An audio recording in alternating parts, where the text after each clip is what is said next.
வாழ்வோம் வாழ்விப்போம். அன்பிற்குரியவர்களே, இதுவரை நாம் ஞான விளக்கை சிந்தனையில் தொடர்ந்து சிந்தித்திருப்பது ஞான பயணம் பற்றி ஒரு பல கோணத்தை நாம் அதை பார்த்து வருகிறோம். இருந்தாலும் ஞான பயணம் என்பது தொடர் நிலையில் தான் இன்றும் இருக்கு, தொடர்ந்து கொண்டுதான் இருக்கு. ஞான பயணம் எப்பொழுது முடியும்? வாழ்க்கை முடியும் போதுதான். நன்றாக ஞாபகம் வைத்துக் கொள்ளட்டும். நான் ஞான பயணத்தில் போய் இறங்கிட்டேன்னா எங்க இறங்குறது?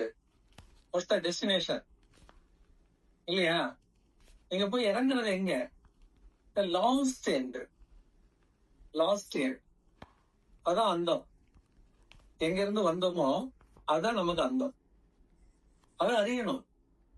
அதை அறிஞ்சுக்கிட்டாதான் பயணமே செல்ல முடியும். இப்போ போய் பஸ்ல ஏறுறோம், ஏறி உட்கார்ந்தா மட்டும் பார்த்தாது, டிக்கெட் வாங்கணும்.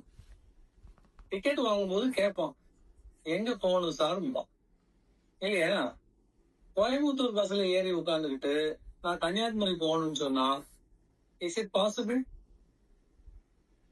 இல்லையா? அப்போ எங்க போகணும்னு தெரிஞ்சு ஏறணும். அதான் முக்கியம். இப்ப வாழ்க்கையில நம்ம படக்கூடிய துன்பம், கஷ்டம், நஷ்டத்துக்கெல்லாம் காரணமே தெளிவின்மை. போற போக்கு நிறைய பேர்கிட்ட கேட்டு பாருங்க, ஏன் இந்த மாதிரி கஷ்டப்படுறீங்க? என்ன பண்ண முடியும் சார்? நடக்கட்டும், போறது போட்டும். ஐயோ, நீங்க ஞானத்தை அதெல்லாம் இப்ப எதுக்கு சார்? கடைசியில பாத்துக்கலாம் சார். எது கடைசி? முட்டுகிற பொழுது. முட்டுனா அதோட முடிஞ்சு போச்சு. ஒரு இடத்துல போய் டெல்டா என்ட்ரின்னு சொன்னா what is that? Return must இல்லையா? திரும்பித்தான் வரணும். முட்டின இடத்துல முளைக்காது, முடிஞ்சு போச்சுன்னு அர்த்தம். அப்ப என்று இறப்பு என்பது ஒரு முட்டாகத்தான் இருக்கிறது. இறப்பை முட்டி விட்டீர்கள் என்றால் மீண்டும் பிறப்பிற்கு தான் செல்ல வேண்டும். அது என்ன பண்ண? ரிவர்ஸ் பண்ணி விட்டுரும். எங்க இருந்து நீங்க பிறந்து இறப்புக்கு வந்தீங்களோ, இறப்பு முட்டும் போது மீண்டும் பிறப்புக்கு தள்ளி விட்டோம். அப்ப ஆதி வந்தம் ஒண்ணு தானே. ஆதில இருந்து அந்த வந்துட்டீங்க. அந்த எங்க போகுது? ஆதிக்கு தான் போகுது. அப்போ இந்த வாழ்க்கையினுடைய எண்டு என்பது எங்க இருக்கிறது? இறைநிலை சேர்வதுதான். ஆனா நம்ம உடனே கேட்போம், அப்ப எல்லாரும் வாழ்க்கையில இறைநிலை சேர்ந்துருவாங்களா? இல்ல. ஏன்னா நம்ம எதை நோக்கி போறோமோ அதை நோக்கி தானே பயணிப்போம். நீங்க இங்க இருந்து சும்மா ஒரு எக்ஸாம்பிள் சொல்றேன். கன்னியாகுமரி வரை போகக்கூடிய பஸ்ல ஏறுறீங்க சென்னையில இருந்து. சோ உங்க நோக்கமும் கோட்பாடும் கன்னியாகுமரின்னு சொல்லி கருத்துல வச்சு நீங்க ஏறி உட்கார்ந்தா சிம்பிளி யூ கேன் சிட். நீங்க என்ன பண்ணலாம்? கண்ணு பூத்திட்டே தூங்கலாம், தப்பு இல்ல. கண்ணு பூத்திட்டே நீங்க தூங்கலாம். எங்கே போய் சேரும்? எங்கே முட்டும்? கடைசி டிரைவர் சொல்லுவான், சார் நல்லா தூங்கிடுவாங்க சார், கன்னியாகுமரியில போய் அங்கதான் சார் நிக்கும், அதுக்கு பிறகு இல்ல சார். பஸ் என்ன வரும், நீங்க இறங்கிக்கலாம் சார். சரி, சேஃப் ஃபார் அஸ். ஒரி பண்ண வேண்டியதே இல்ல. போற வழியிலே இதுவா அதுவா, பக்கத்துலயா, இன்னுமா கொஞ்சமா, அந்த அலப்புறையே தேவையில்லை. அப்ப நமக்கு என்ன வேணும்?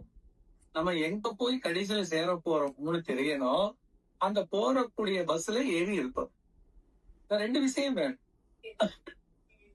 எண்டும் தெரியணும், அந்த எண்டுக்காக நாம ஏறின பஸ்ஸும் தெரியும். வேற பஸ்ல போயிருக்கோம். எனக்கு எண்டு சரி தெரியும் சார், கன்னியாகுமரி தான் சார் போகணும் சொல்லி திருப்பதி பஸ்ல ஏறினா யூஸ். இதுவும் பஸ் பயணம் தான்.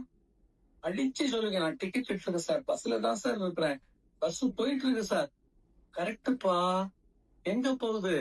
கன்னியாகுமரி. லூசர், திருப்பதி பஸ்ல ஏறிட்டு கன்னியாகுமரி போறேன் இல்லையா? போர்ட பாத்தியாடா? பார்க்கல. போர்ட பார்க்கல. அப்ப அதுக்கு யார் வேணும்? அங்கதான் குரு வேணும். நீ செல்லும் வழியையும் தூரத்தையும் உனக்கு சுட்டி காட்டுவார் குருவே. அப்ப அந்த நாலேஜ் வேணும். ஒருவர் என்ன சொல்லலைன்னா கூட உனக்கு படிக்கிற நாலேஜ் இருக்கணும். If you are having that knowledge, reading knowledge இருந்ததுன்னா அப்படியே போர்டை பார்த்து நீ அண்டர்ஸ்டாண்ட் பண்ணிக்கிற, சரி இது கன்னியாகுமரி போறதுதான். படிக்கிற நாலேஜ் இல்ல, ரீடிங் நாலேஜ் இல்ல, லாங்குவேஜ் தாட்ஸ் ஐடியாஸ் உங்ககிட்ட இல்ல. அப்போ அப்போ உங்ககிட்ட வந்து அந்த சுய அறிவு இல்லாத பொழுதுதான் நமக்கு யார் தேவைப்படுகிறார்? குரு தேவைப்படுகிறார், சுட்டி காட்டுவது.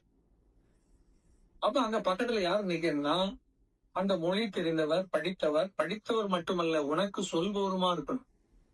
நிறைய பேருக்கு விஷயங்கள் தெரியும், ஆனா அடுத்தவனுக்கு சொல்ல தெரியாது. வயசான பாட்டிகள்கிட்ட எல்லாம் நீங்க பேசுனீங்கன்னா நிறைய அனுபவம் இருக்கும், விஷயம் இருக்கும். ஆனா என்ன சொல்லுவாங்க, உனக்கு எப்படி புரிய வைக்கன்னு எனக்கு தெரியல தம்பி, ஆனா எனக்கு எல்லாம் தெரியும், நான் அதெல்லாம் தாண்டி வந்துட்டேன். எல்லா நாலேஜ் இருக்குது, பட் வாட்ஸ் த யூஸ்? அந்த தெரிஞ்சவங்க உங்களுக்கு என்ன சொல்லணும், புரிய வைக்கணும்.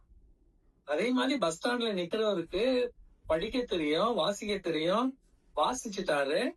இப்ப நீங்க அவர்கிட்ட கேக்குறீங்க, சார் இந்த பஸ் எங்க போகும்னு, அவர் என்ன சொல்லணும், தம்பி இது கன்னியாகுமரி போகக்கூடியதுன்னு சொல்லணும்.